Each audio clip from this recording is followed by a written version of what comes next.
The air may look clear, but aerosols are everywhere. Aerosols are tiny liquid and solid particles that are suspended in the air that have major impacts on society, economy, and the environment.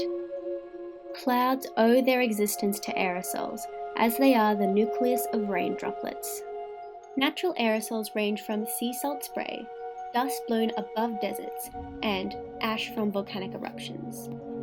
The two main anthropogenic aerosols are biomass burning and fossil fuel combustion.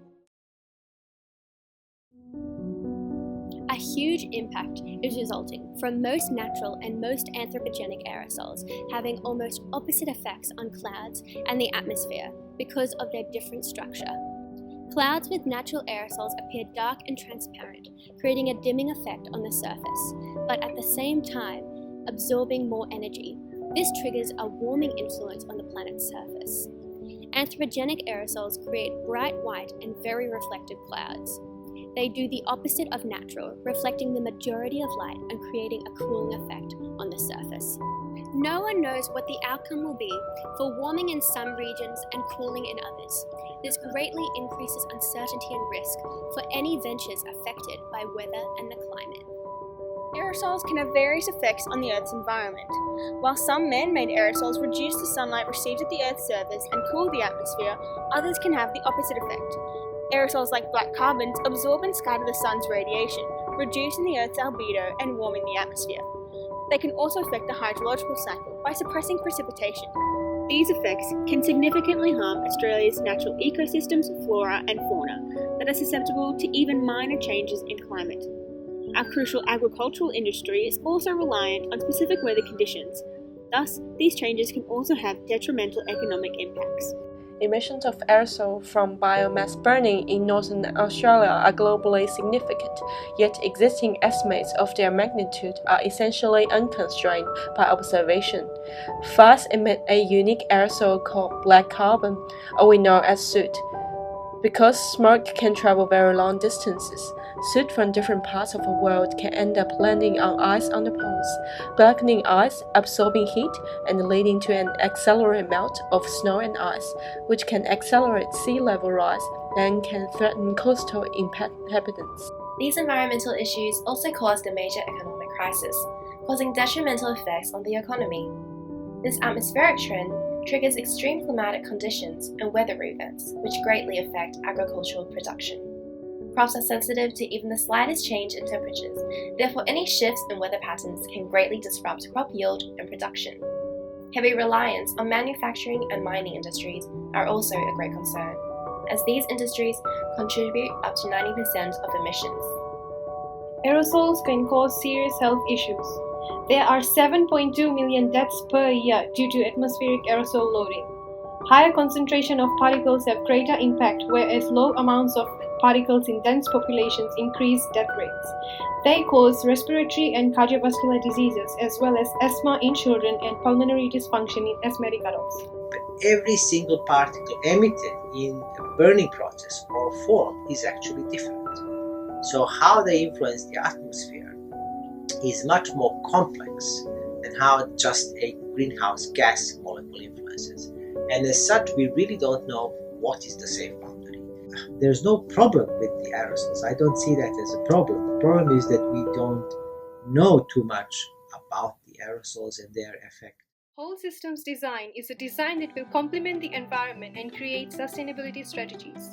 The design includes sustainable development by enabling decoupling of economic growth from environmental pressures. This is a process where interconnections between subsystems and systems are actively considered, and solutions are sought that address multiple problems via one and same solution. It has 10 design elements. However, the following are relevant to our design. First, ask the right questions.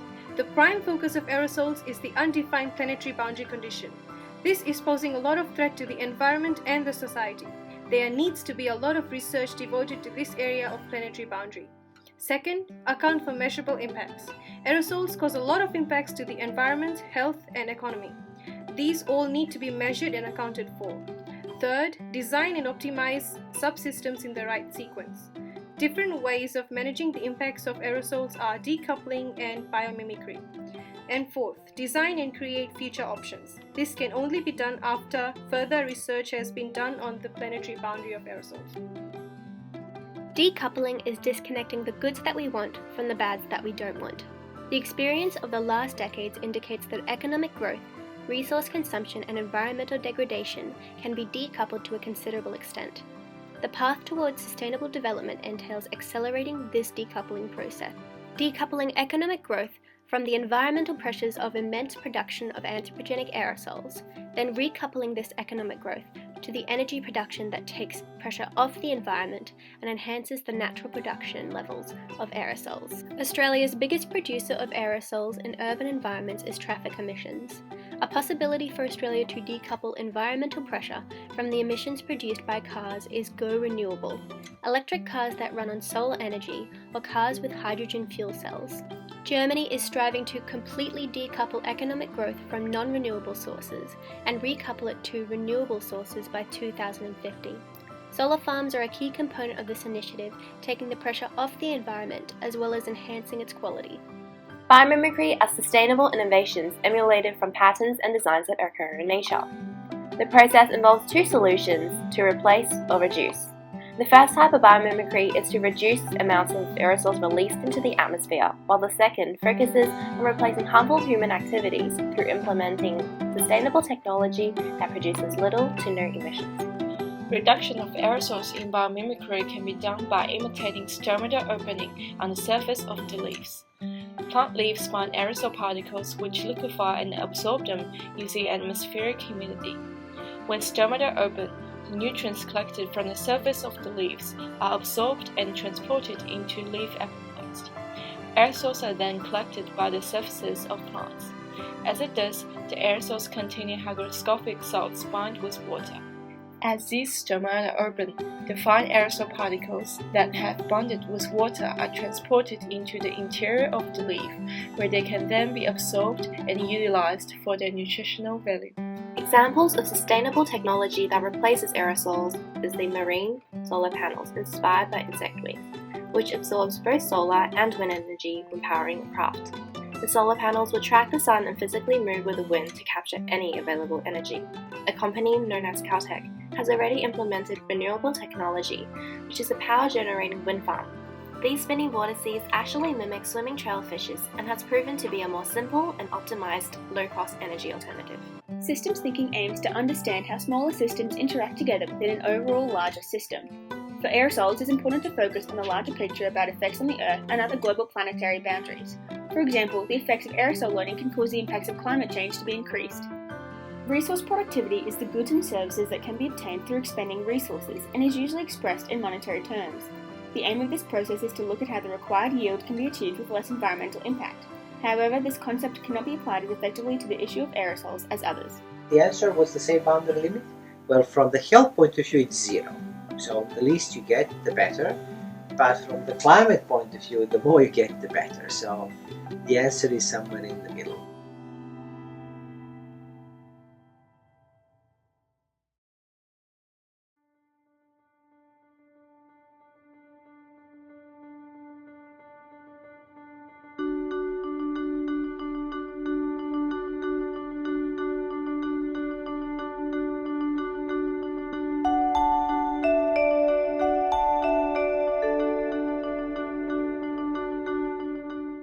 The main focus of my research in that sort of more global, wider view is on the emissions and aerosol formations from natural sources, as well as on the interaction between the emissions coming from natural sources, forests, oceans, etc., with the anthropogenic sources, so let's say emissions coming from polluted cities. So that's one of the projects we will be starting as well. So overall, we want to know and define what forms aerosols in undisturbed environments, and also we want to know what is the contribution of humans or anthropogenic activities, fossil fuel burning and other activities on the aerosol burden in the atmosphere. we are looking at the emissions coming from the barrier reef. The barrier reef is a huge source of a substance called dimethyl sulfide, DMS, which is a driver of the sulfur cycle in the atmosphere and is responsible for the production, or at least we think it is responsible, for the production of the majority of aerosol particles over the oceans, which in turn are responsible for the formation of the majority cloud droplets above the ocean, which again in terms are responsible for a significant amount of cooling that occurs over the ocean. So we're looking at the emissions of these substances over the reef and how they form particles and how these particles, aerosols, then influence the cloud formation over the eastern side of our continent. So we'll be bleaching or the diminishing of the reef, which seems to be almost certain in a number of years. How will that influence the hydrological cycle? So will the rain patterns change over the eastern coast, or nothing will change, business as usual? Global warming. So the global warming is there, it's coming. We just have to come up with the real measures to reduce the increase in the temperatures. We have to have good models to predict what a certain mitigation strategy will do. Now, to have good models, we have to have good data for it. And aerosols are currently the biggest unknown in all of the models. While we can fairly accurately model and predict the influences in the increase or decrease of the greenhouse gases onto the surface temperature of Earth, our knowledge on how the aerosols influence or the uncertainties that different models give is really large. When I say uncertainty, that means one model says that aerosols overall have a radiative forcing which is one negative radiative forcing that is 1/3 of that of CO2. Other model says it has negative radiative forcing as big as CO2. So we don't really have good data to predict the role of aerosols, and all of this research that we'll be doing leads to improvement in these models. Let's say the greenhouse gases, we know fairly well what are those limits, in the sense we know that the increase of this amount concentration of CO2 will lead to this and this increase in temperature, or vice versa, decrease. That's called the radiative impact. But with aerosols we don't know that. It goes in both directions. It's a much more complex thing, and the main reason is every CO2 molecule in the atmosphere is exactly the same. It doesn't matter if it's emitted by burning coal from Australia or by bushfire in Amazon. It has exactly the same effect on the atmosphere. But every single particle emitted in the burning process or formed is actually different. So how they influence the atmosphere is much more complex than how just a greenhouse gas molecule influences. And as such, we really don't know what is the safe boundary. So it sort of goes both ways.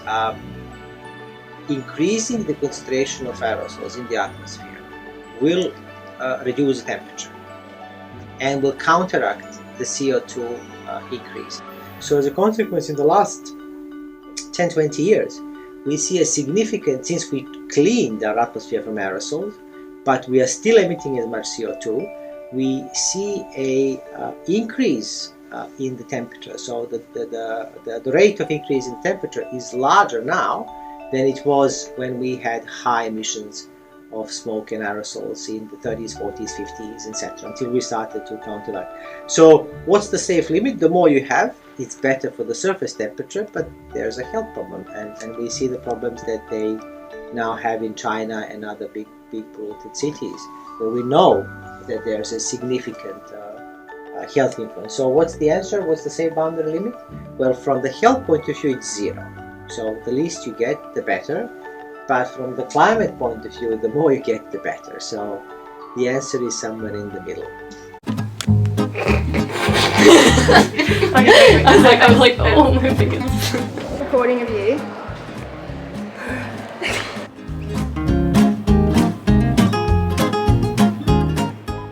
Actually, that's a really good shot. So talk. A huge paper. It just like fell. But you should see how the shot looks in this video. There's some material before you put it. Okay, I started filming.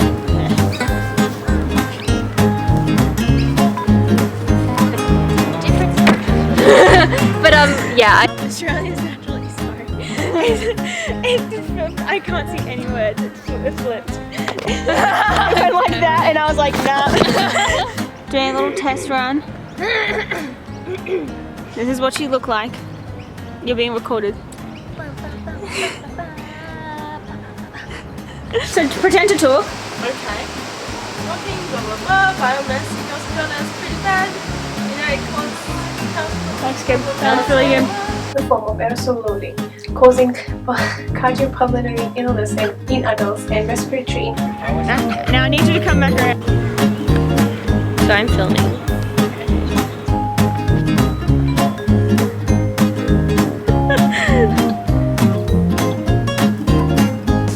Hey! These changes can have detrimental economic impacts. Like, fucking hell. Oh man. Don't put that in the bloopers. The sun is in the southern hemisphere. Okay, let's just start again. Speak. Say something. Biomimicry is innovations that are sustainable. Resulting from the. Just keep it going. Just keep it. Opposite effects on clouds and the atmosphere. These environmental issues Of natural. I screwed it up. I'm sorry. Okay, levels are really, really bad. Now what the fuck's it doing? Oh, Productivity. Cut. oh shit.